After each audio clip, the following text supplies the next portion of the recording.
I came for a family dinner, but they said, "We weren't expecting you, go away, loser." I said, "Okay, but only now you'll be paying Victoria's rent." They begged, "But it's too late." I didn't want to go at first. I mean, after everything that had happened to my family in the last few years, why would I? But something in me just didn't want to carry the grudge forever. My dad was turning 57, and even though I wasn't exactly their favorite person, I thought maybe I could be the bigger man, and at least show up. Things had been bad ever since I inherited my grandfather's estate. Grandpa and I were close. I spent a lot of time with him when I was growing up. He always told me stories about his early struggles, how he had to fight for everything he got. I think he saw something of himself in me, which is probably why he left me a fairly substantial sum when he died. This decision did not sit well with my parents or my sister Victoria. They were furious that Grandpa hadn't left them anything, like it was my fault or something. I tried to explain that I had nothing to do with it, but they wouldn't listen. After that, things were never the same. They treated me like an outsider, like I had stolen something from them. They were cold at family gatherings. Sometimes they wouldn't even invite me. I kept my distance, but this time, I thought I'd try to make things better. I bought my father a bottle of his favorite whiskey, the expensive kind he only drank on special occasions. I even got him a box of gourmet cigars. Maybe I was naive to think that a few thoughtful gifts could change anything, but I had to try. When I arrived at the house, Victoria answered the door. She was the only one who hadn't completely cut me off. We weren't super close, but we'd kept in touch here and there. "Hey, Jeffrey," she said, looking a little surprised. "I didn't know you were coming." "Yeah," I replied. "I thought I'd show up for Dad's birthday." She hesitated for a moment, then shrugged and let me in. As I walked into the living room, I saw a bunch of relatives sitting around, talking and laughing. For a moment, it felt almost normal. But then I saw my parents. My mom's face turned pale, and my dad's expression hardened. The room grew quiet. "You," my dad muttered. "What are you doing here?" I tried to stay calm. "I came to wish you a happy birthday. I brought some presents," he scoffed. "We didn't invite you," my mother chimed in, shaking her head. "Why are you even here? You always bring trouble. Just leave." I could feel my patience wearing thin. I had come here to make peace, and this was the reaction I got. I looked around at the other relatives. They looked uncomfortable, as if they were witnessing something they weren't supposed to see. "Look," I said, keeping my tone even. "I'm not here to fight. I just wanted to celebrate with you." My dad snorted. "Celebrate? You're nothing but a loser. You think a few gifts will make up for everything?" That hit a nerve. All those years of being treated like dirt, like I didn't belong, came rushing back. I clenched my jaw, trying to keep it together, but then my dad pushed it further. "Get out, Jeffrey," he said. "We don't want you here." And that was it. Something inside me snapped. "Fine," I said, my voice cold. "I'll go, but guess what? I've been paying Victoria's rent all this time because you couldn't be bothered to help her." "Not anymore. That's on you now." Their faces froze. It was as if they hadn't expected me to stand up for myself. Suddenly, my mother rushed forward. "Wait, Jeffrey." "No," I interrupted. "I'm done. You don't want me here, fine, but you'll regret this." I turned and walked out, leaving the house in dead silence. As I reached my car, I could hear them screaming from the front door, begging me to stop, but I didn't look back. I got in and drove away, anger boiling in my chest. I wasn't sure what would happen next, but one thing was clear. I wasn't going to be their punching bag anymore. The next morning, my phone exploded. Victoria had called me 6 times, left 3 voicemails, and sent a barrage of texts. I ignored her at first. I needed some space to clear my head after what happened last night. But curiosity got the better of me, and I listened to one of the voicemails. "Jeffrey, it's Victoria. What the hell is going on? Mom and Dad are freaking out, saying you cut me off. They're blaming me for everything. Call me back." I sighed and threw my phone on the bed. Of course they were blaming her. They were always quick to throw someone else under the bus when things went wrong. Still, I felt bad for Victoria. It wasn't really her fault.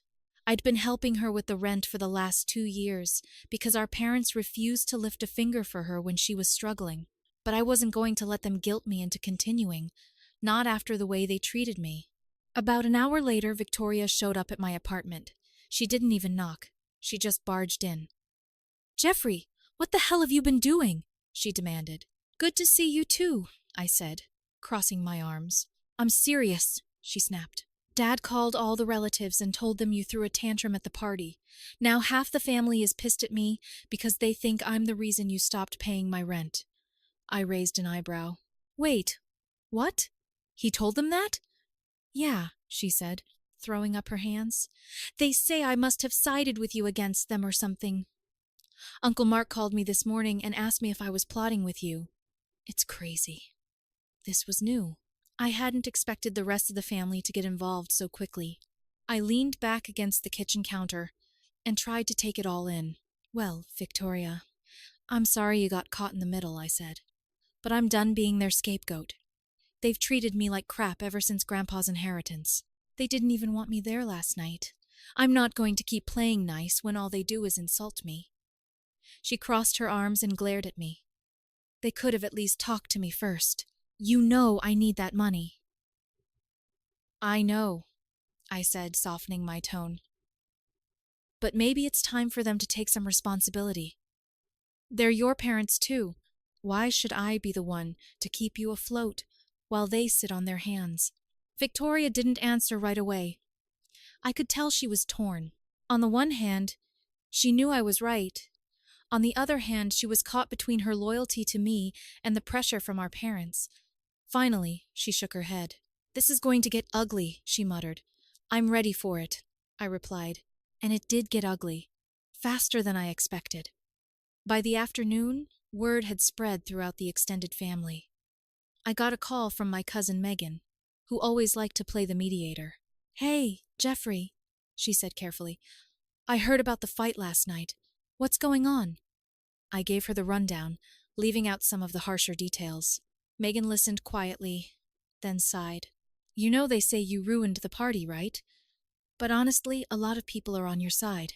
Uncle Rob thinks Dad and Mom crossed the line, and Aunt Lisa told them off for the way they treated you." This was a surprise. Aunt Lisa usually stayed out of family drama, so for her to get involved meant she must have been really pissed. "Wow," I said. "Didn't see that coming."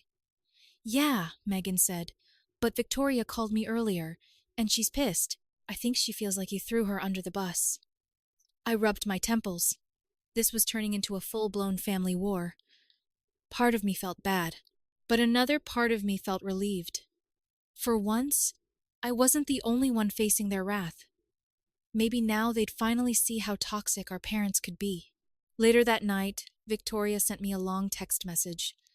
She accused me of being selfish and of abandoning her when she needed me the most. It stung, but I knew she was just lashing out under pressure. I didn't respond. 2 days later, things escalated again. My dad showed up at work. I worked at a downtown marketing firm, and I was surprised to see him standing in the lobby. He wasn't even trying to hide his anger. "We need to talk," he said bluntly. "I'm working," I replied, keeping my voice calm. "You can call me later." "No," he said. "We're doing this now." I sighed and walked him outside. He wasted no time laying into me. "You embarrassed this family," he said. "Do you realize how many people are turning against us because of your stunt? You think you're better than us now, don't you?" "Better than you?" "No," I said, "but I'm not going to let you treat me like dirt anymore. I came to your birthday out of respect, and you threw it back in my face." His eyes narrowed.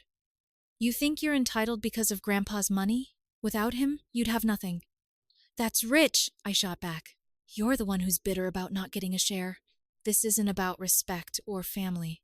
It's about control." He didn't respond right away, but I could see the anger in his eyes. Finally, he said, "You're going to regret this, Jeffrey." "No," I said firmly. "You are." He stormed out without another word. As I watched him go, I realized this was far from over. But for the first time in years, I felt like I was finally standing my ground. A few days later, I started hearing about the fallout from other relatives. Aunt Lisa called to vent about how my dad had gone around trying to turn the whole family against me. Apparently, he told everyone that I had betrayed the family and cut off Victoria to punish them. But to my surprise, some relatives didn't buy the story. Uncle Rob had told my dad bluntly, "You treated Jeffrey like garbage. Didn't you expect consequences?" Lisa said several others were starting to see through the act too. They remembered how distant my parents had become after the inheritance fiasco. Some of them were now quietly siding with me, but not everyone was supportive. Victoria had gone all in on our parents, and she didn't hold back. She posted this passive-aggressive rant on Facebook that everyone knew was aimed at me. Family is supposed to be about support, not conditions. Some people think they can just walk away when it's inconvenient for them. Must be nice to live with no responsibilities. Some of us aren't so lucky. It took every ounce of self-control not to shoot back. I could feel my phone buzzing with messages from cousins asking me what was going on. The drama was spreading like wildfire, and I was caught in the middle. Later that evening, Victoria showed up at my house again. This time, she looked more tired than angry. She didn't even bother with pleasantries. "Can we talk?" she asked. I nodded and let her in. She sank down on the couch. "This whole thing is a mess, Jeffrey. I have people calling me a traitor, others saying I'm too dependent on you. I can't win. What am I supposed to do?" "Victoria, I understand," I said. "But this isn't just about the rent. It's about the way they've treated me all these years. I came to Dad's party to make peace, and they humiliated me in front of everyone. You think I'm just going to roll over and take it?" She looked down at her hands. "I know they were wrong, but they're still our parents. I don't want to be in the middle of this fight." I could tell she was struggling, torn between her loyalty to them and the support I'd given her. I decided to be honest. "Look, Victoria, I never wanted to make you choose sides, but I'm not going to let them walk all over me anymore. I've supported you because I care, not because I owe them anything. If they want to be responsible for you, let them." Her eyes flashed with frustration. "You don't get it. They won't help me. They never have. Without your support, I'm screwed." For a moment, I felt the pang of guilt. But then I remembered the years of insults, the way they had treated me like an outsider. I wasn't going to sacrifice my mental health for people who didn't respect me. "I'm sorry, Victoria," I said quietly, "but I can't do this anymore." She stood and shook her head. "Fine, but don't come crying to me when this all backfires." She left without another word. The next day, things took an unexpected turn. Uncle Rob called and asked if I would meet him for coffee. I agreed, curious to see what he wanted. When I got there, he didn't waste any time getting to the point. "Look, Jeffrey, I know things have been tough with your parents, but I want you to know that you're not alone. A lot of us have seen the way they treated you. It's not right." "Thank you, Rob," I said, sipping my coffee. "But I'm not sure what good it does. They're not going to change." "Maybe not," he admitted, "but I think it's time we stop letting them control the narrative. You don't have to fight this fight alone." He went on to tell me that several relatives were planning to confront my parents about their behavior. I hadn't expected this. Most of them usually stayed out of family drama, but this time they were taking a stand. That night, I got a call from Aunt Lisa. "We just had a meeting with your parents," she said. "It got heated. We told them they needed to apologize to you and start treating you with respect. Of course, your dad was stubborn as hell, but I think we got through to your mom a little." I was stunned. For years, I had felt isolated, like I was the only one who saw how toxic my parents could be. Now the family was beginning to push back against their behavior. Still, I wasn't holding my breath for an apology. People like my father didn't change overnight. Then, just when I thought things couldn't get any weirder, I got a message from Victoria. It was short and cryptic. "We need to talk. Something's happened." Victoria's message made me feel uneasy. I considered ignoring it, But curiosity got the better of me. I texted her back, "What's going on?" Her reply came quickly, "Come to Mom and Dad's. It's serious." Against my better judgment, I drove over. I knew I was entering enemy territory, but if something was really wrong, I figured I should at least hear her out. When I got there, Victoria met me at the door. She had this somber look on her face, like she was bracing herself for something heavy. "They're in the living room," she said softly. I followed her inside, and there they were, my parents sitting stiffly on the couch. They both looked tense, but there was also a hint of something off. My dad gestured for me to sit down, but I stayed standing. "All right," I said, crossing my arms. "What's this about?" My mom sighed dramatically. "We didn't want to tell you this way, but Victoria's in trouble. She's behind on her rent again. We just found out that she might be evicted." I looked at Victoria. She looked away and bit her lip. "We can't let that happen," my dad added. "She needs your help, Jeffrey, just until she gets back on her feet." I stared at them for a moment, letting the words sink in. Something didn't feel right. "How did you just find out about this?" I asked. "We got a call from her landlord," my mother said quickly. Too quickly. Victoria fidgeted uncomfortably and avoided eye contact. My instincts kicked in. I had been lied to before, and this whole thing reeked of manipulation. "So let me get this straight," I said slowly. "You're telling me that her landlord called you instead of her, and this is the first you're hearing about it." My dad's face tightened. "Look, Jeffrey, this isn't the time to question details. Victoria needs help." I turned to Victoria. "Is this true? Are you behind on the rent?" She hesitated, then finally shook her head. "No, I'm not behind." I felt my jaw clench. "Then why are you all playing this game?" Victoria winced. "They thought if you thought it was serious enough, you'd help again." "That was it," I snapped.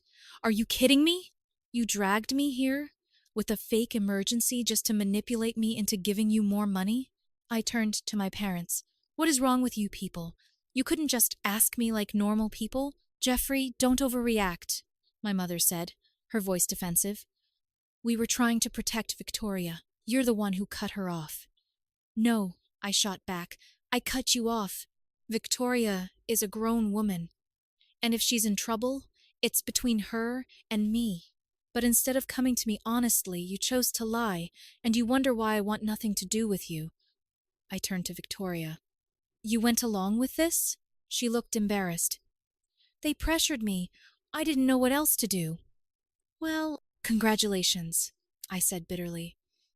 "You all just made things 10 times worse." I stormed out, but I wasn't done. My anger only grew on the drive home. I had put up with their manipulation for years, but this was the last straw. They wanted to play games? Fine. I was going to set the record straight. When I got home, I started calling and messaging the relatives who had been in contact with me.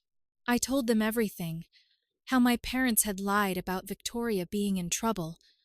How they had tried to guilt me into helping after humiliating me at the party, and how they had turned the whole situation into a circus.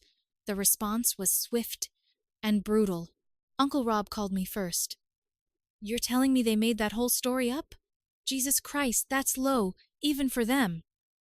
Aunt Lisa was even angrier. "I'm done with them," she said. "They've played the victim card for too long. They're toxic, and they've been dragging this family into their mess for years." Word spread quickly. Within a day, most of the family knew the truth. The tide had completely turned. Relatives who had been on the fence began to cut off contact with my parents and Victoria. No one wanted to deal with their lies and manipulation. Victoria texted me and begged me to stop. "Please, Jeffrey, you're losing everyone. They say it's your fault." "My fault?" I replied. "You brought this on yourself."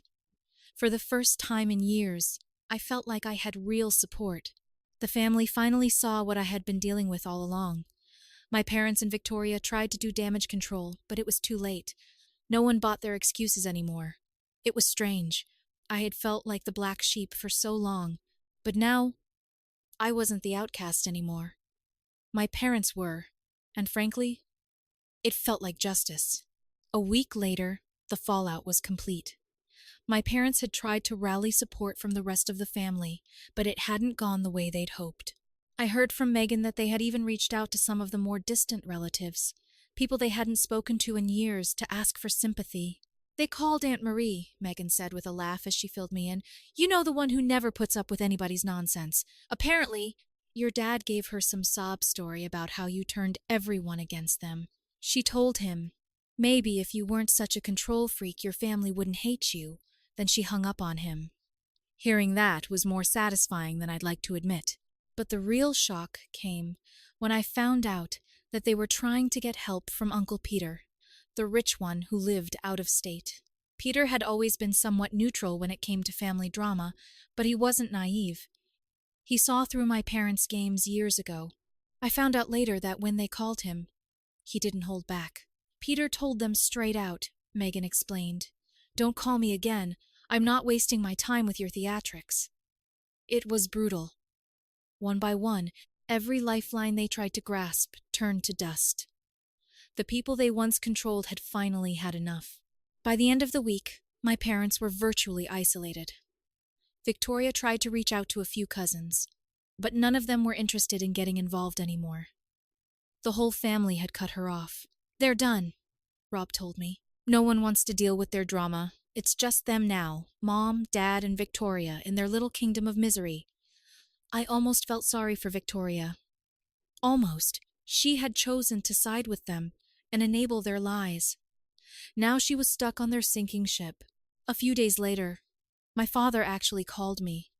I debated ignoring it, but decided to answer. I was curious to hear what he had to say. Jeffrey, he said after a long pause, we need to talk. Do we? I replied, my voice cold. We made some mistakes, he said slowly. But you've made things worse by turning everyone against us. Don't you think it's time to end this feud? I laughed bitterly. You think this is my fault? You brought this on yourself. You lied to me. You've humiliated me in front of my family. Now you're facing the consequences, and you want me to fix it for you? Jeffrey, please, we're still family. Funny, I said. You didn't care about family when you called me a loser in front of everyone. Now that you have no one left, you want my help? No, I'm done. He tried to argue, but I hung up on him. That was the last time I talked to him. The last time I spoke to any of them, really. I later heard through the grapevine that they were struggling to keep up appearances. With their family ties severed, they had no one to lean on. Victoria, who had relied on my support, was now learning the hard way that our parents had no intention of helping her. As for me, I felt free for the first time in years. I wasn't weighed down by their toxicity. I had my life back, and the support of loved ones who truly cared about me.